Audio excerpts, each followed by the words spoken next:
Good morning. You're watching World News coming to you live from Warsaw, Poland. I'm Anna Kalczyńska. Polish Defense Minister Władysław Kosiniak-Kamysz is scheduled to meet with his German counterpart Boris Pistorius on Thursday in Rzeszów, near Poland's border with Ukraine. The visit comes ahead of the deployment of German Patriot missiles defense system in the area, which are scheduled to go online in January. During last week's meeting of the E5 group, which includes the defense ministers of Poland, Germany, France, Great Britain and Italy, Minister Pistorius addressed questions regarding the deployment of German Patriot systems in Rzeszów. Germany's defense ministers confirmed that he would personally visit Rzeszów in January to ensure that the system becomes operational as planned. We recognize the crucial role Rzeszów plays as a logistic hub in supporting Ukraine, he said. The deployment of the Patriot batteries in Poland was initially announced by Warsaw in late November.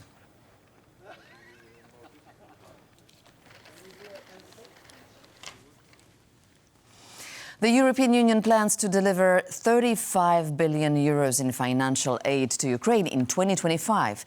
The financing of the aid will be part of the G7 Extraordinary Revenue Acceleration Credit and the Ukraine Facility Programme.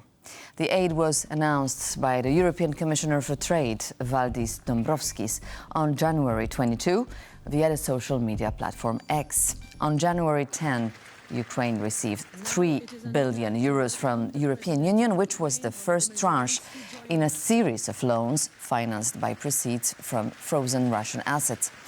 The funding was delivered through the G7's Extraordinary Revenue Acceleration Initiative, under which G7 nations committed nearly $50 billion in loans to Ukraine, with the EU contributing approximately with $20 billion.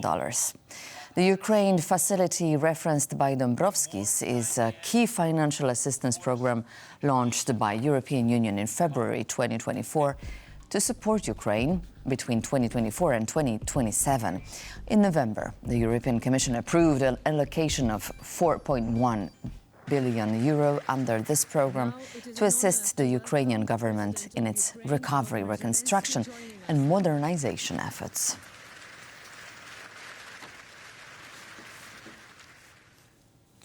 When asked about the idea of a peacekeeping contingent possibly being deployed to Ukraine after any peace or ceasefire agreement, President Volodymyr Zelenskyy stated that a force of 200,000 soldiers from all European countries is an absolute minimum required to guarantee Ukraine's security. He went on to add that Ukraine's membership in NATO fully depends on the will of Donald Trump and that his team is currently working on an arranging meeting with the American president. From all the Europeans, 200,000, it's a minimum. It's a minimum. Otherwise, it's nothing. Otherwise, it's something, like somebody, like we had OSCE, and nobody knew where they can help you. They had offices, and that's all. We can do it the easy way or the hard way, and the easy way is always better, said U.S. President Donald Trump as he called for a peace deal between Russia and Ukraine. In a post on social media, Trump threatened to levy more sanctions, tariffs and taxes on Russia if it continued its war against Ukraine. It's only going to get worse. If we don't make a deal, and soon, I have no other choice but to put high levels of taxes, tariffs and sanctions on anything being sold by Russia to the United States and various other participating countries. Let's get this war, which never would have started if I were president, over with. We can do it the easy way or the hard way, and the easy way is always better. It's time to make a deal. No more lives should be lost. A Russian spy ship is being tracked by the Royal Navy after sailing through the English Channel. The ship, Yantar, is currently in the North Sea, having passed through British waters. A British Navy submarine surfaced near the Russian ship Yantar and warned that it was monitoring its movements. The Russian vessel then left British waters and headed to the Mediterranean, but returned this week. British Defence Secretary John Healey assured that the UK will continue to expose Putin's harmful activities and combat Russia's shadow fleet to prevent the funding of an illegal assault on Ukraine.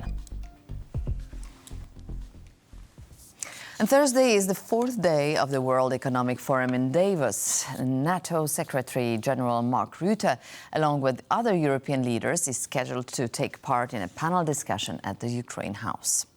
On the fourth day of the World Economic Forum in Davos, President Andrzej Duda will participate in the Ukrainian breakfast alongside NATO Secretary General Mark Rutte and the presidents of Finland and Latvia. According to reports, the discussions will focus on supporting Ukraine and the broader geopolitical landscape. Additionally, US President Donald Trump is scheduled to speak via video link at 5 p.m., delivering his first major speech to global business and political leaders.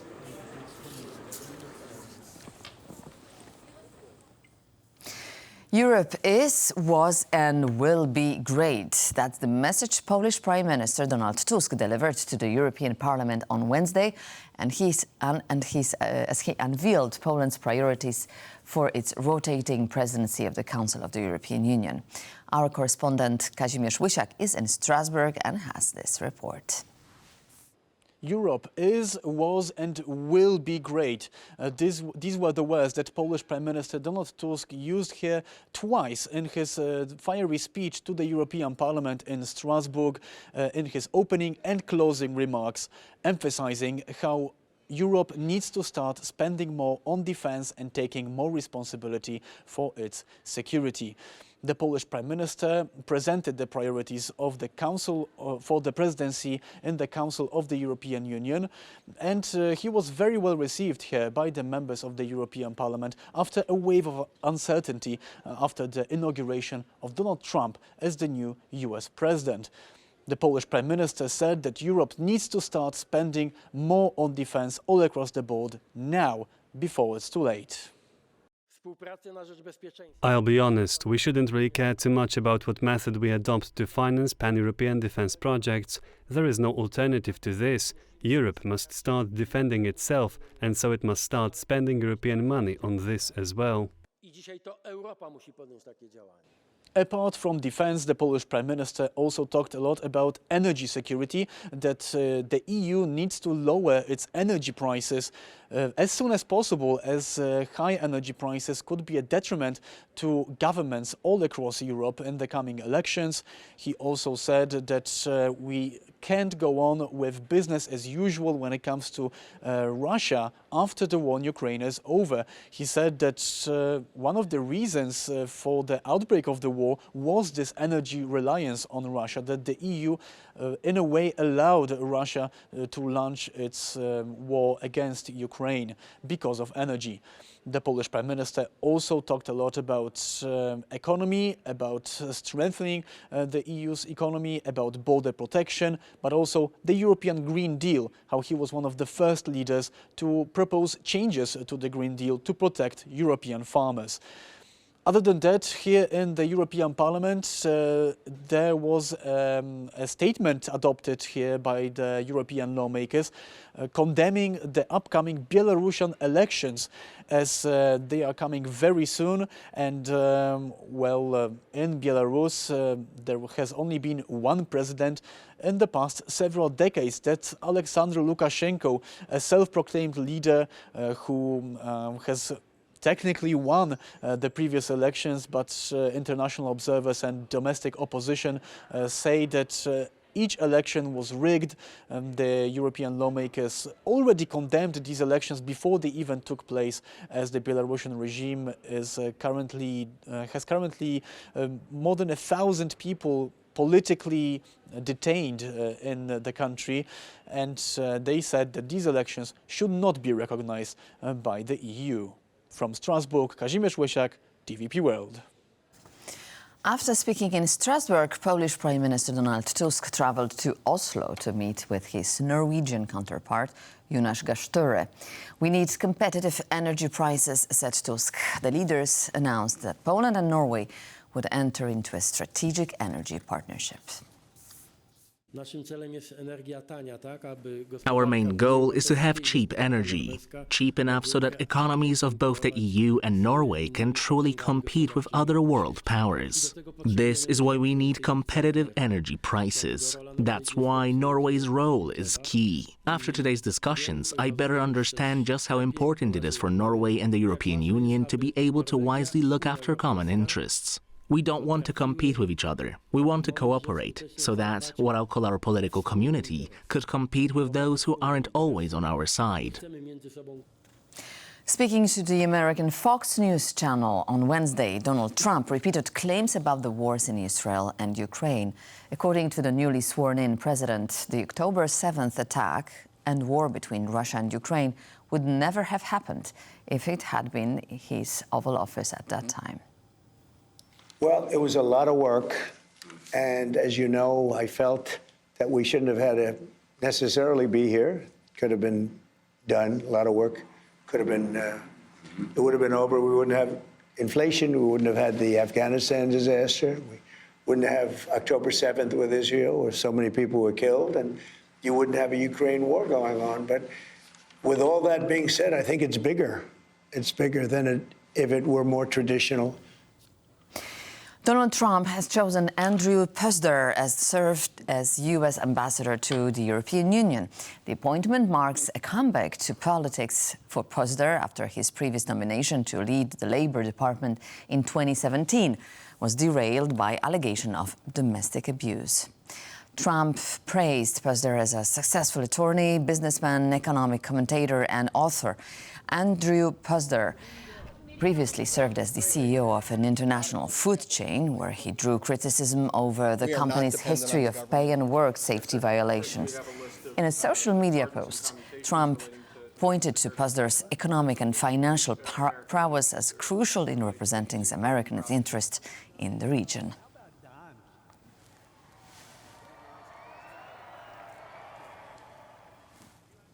The U.S. Congress has passed the Laken-Riley Act, a key piece of legislation for Donald Trump's immigration agenda.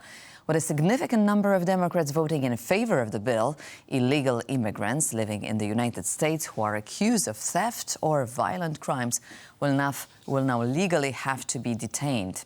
46 Democratic lawmakers joined 217 Republicans to send the bill to the White House for the president's signature. This is a good bill. It's a common sense law enforcement bill. Simply states, minor level crime now, local law enforcement can contact ICE to get these people detained, processed, and deported. These people, these criminals that come across that inflict violence on American families, they just get more and more emboldened. Our colleagues have spoken up for nothing other than due process. The idea that the bipartisan compromise that has been cemented in law since 1996 should stand, saying that we want the immediate detention and deportation of undocumented people who actually commit crimes. And to end this edition of news, Love at First Bite. Krzysztof Pastor's ballet romance Dracula is returning to the stage of Grand Theatre in Warsaw. It was the ballet sensation of 2018 and has been staged all over the world. With a choreography by Krzysztof Pastor and music by Wojciech Kilar, it is the perfect recipe for, once again, a full house. Alex Samliński has more. Thursday is when the acclaimed ballet Dracula will once again be staged here in Warsaw at the Grand Theatre National Opera. Join me for a sneak peek as we have a look as to what rehearsals look like.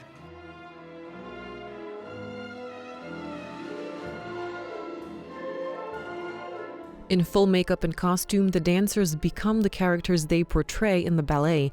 With beautiful costumes, robes, and swirling petticoats, one does feel as if taken back to the 19th century. Dracula, choreographed by Pastor, is a touching display about love that lives on even after death.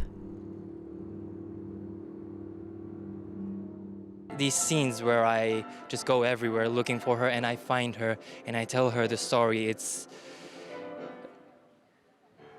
is emotionally very touching for me as the dancer, and then I just hope that the audience will feel the same way.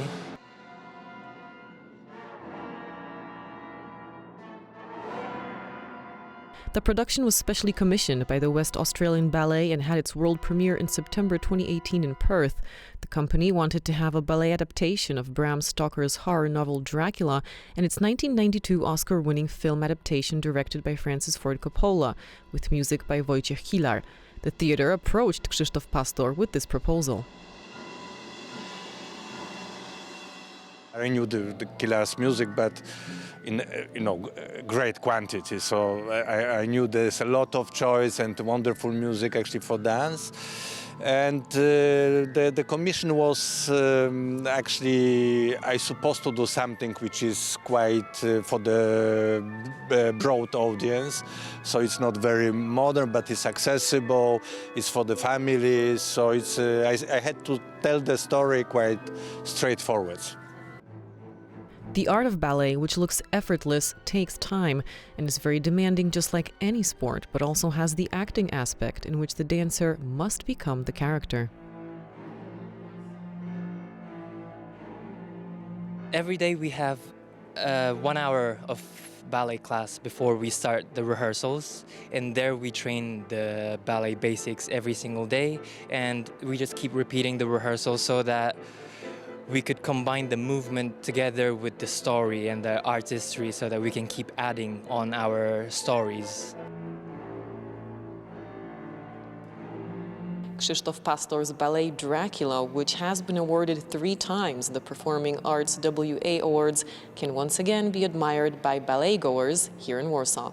For TVP World, Alex Smolinsky. Looks like a very demanding role. But please don't go away, as our first interview today, World Talks, hosted by Jonasz Czerwiński, comes next. Thank you for watching.